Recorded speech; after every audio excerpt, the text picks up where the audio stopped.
இன்றைக்கி தேதி 1/8/2024 காலையில் தினமலர் பேப்பரில் வந்திருக்கு. திருச்செந்தூரில் பல பகுதியில் குடிநீர் இல்லை, குடிநீர் தட்டுப்பாடு. குடிநீர் தட்டுப்பாட்டுக்கு காரணம் என்னங்கிறது நம்ம திருச்செந்தூரில் பல பகுதிகளில் தினசரி குடிநீர் உடைப்பு ஏற்பட்டு வீணாக போகுது. இன்னைக்கு பஸ் ஸ்டாண்டில் பாருங்கள், திருச்செந்தூர் பஸ் ஸ்டாண்டில் ஒரு 3 நாளாக பைப்பு உடைஞ்சி தண்ணி பஸ் ஸ்டாண்டு உள்ள வரைக்கும் தண்ணி போய்கிட்டு இருக்குது, ஆற்று நீர். ஆனால் அங்கே குடிக்க தண்ணி இல்லைன்னு பேப்பரில் போடுறாங்க. திருநெல்வேலி ரோட்டில் போங்க, அப்பப்போ உடஞ்சி போய்கிட்டே இருக்குது. அது லட்சக்கணக்கான லிட்டர் குடிநீர் குளம் மாதிரி கூட கெட்டி கிடக்குது சைடில். அதை கூட நகராட்சி கண்டுக்கல. சரி, நகராட்சி கண்டுக்கிடலை, கவனிக்கலைன்னா நாங்கள் தெரியப்படுத்துகிறோம்ல, இந்த திருச்செந்தூரில் குடிநீர் தட்டுப்பாடு வரும், இதை உடனடியாக சரி செய்யுங்கன்னு நகராட்சி ஆணையருக்கு தெரியப்படுத்துகிறோம்ல, மாவட்ட ஆட்சித்தலைவர் வரைக்கும் தெரியப்படுத்துகிறோம். எதுக்காகன்னா அங்கே இருந்தாவது ஒரு ப்ரெஷர் கொடுப்பாங்க, மாவட்ட ஆட்சித்தலைவர் சரிப்படுத்துவாங்கிறதுக்காக. யாருமே எதுவுமே செய்யலைன்னா குடிநீர் உயிர் நீர்னு எங்களுக்கு தெரியுங்க. அதனால தாங்க இந்த குடிநீர் பிரச்சனையை உடனடியாக இங்கேருந்து 2 கிலோமீட்டர் 3 கிலோமீட்டர் போய் பெட்ரோல் செலவு பண்ணி போய் குறைகளை வீடியோவை எடுத்து நான் எதுக்கு போடுறோம்?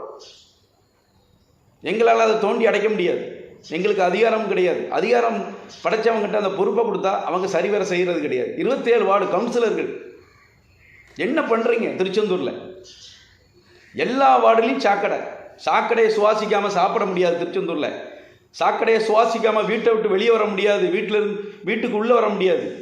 திருச்செந்தூர் வெளியூரில் வர்ற பக்தர்கள் சாக்கடையை சுவாசிக்காமல் கோயிலுக்குள்ளே போக முடியாது. ஏன் உலகம் முழுவதும் வரக்கூடிய பக்தர்கள் ஊருங்க திருச்செந்தூர். ஏன், என்ன காரணம்?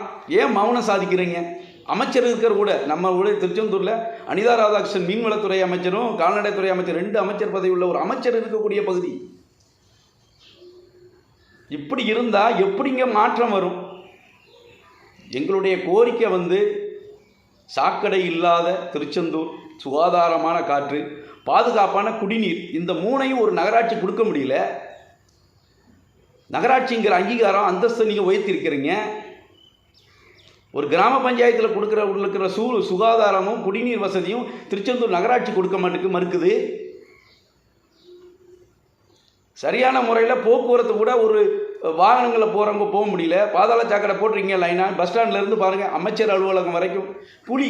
இப்போ தான் ரோடு போட்டாங்க, 3 மாதம் ஆச்சு. அந்த குழி அங்கங்கே கிடக்கு. அதுலேருந்து பாதாள சாக்கடை பிளேட்டு போடணும்னு சொல்லிட்டு கம்ப்ளைண்ட் கொடுத்தேன்.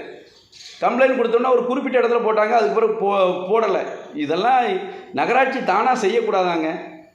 ஒரு நகராட்சிக்கு எந்த அளவுக்கு நீங்கள் சம்பளம் வாங்குறீங்க? மக்களுடைய வரிப்பணம் தான் உங்களுக்கு சம்பளமாக கொடுக்குது.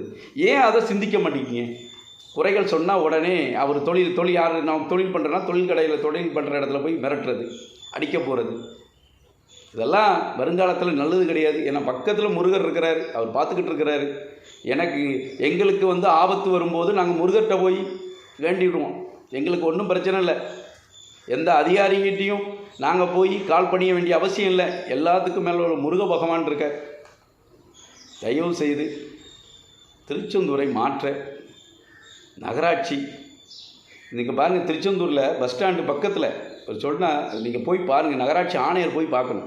அந்த பள்ளிக்கூடம் பக்கத்தில் ஒரு கழிவறை இருக்குது. நம்ம திருச்செந்தூர் பஸ் ஸ்டாண்டு ஒட்டி பள்ளிக்கூடம், திருச்செந்தூர் பஸ் ஸ்டாண்டில் கழிவறை. அந்த கழிவறையில் உள்ள தண்ணி கழிவறைகளுடைய கானுக்குள்ளே தானங்க போகணும், செப்டி டேங்க்குள்ளே போகணும்.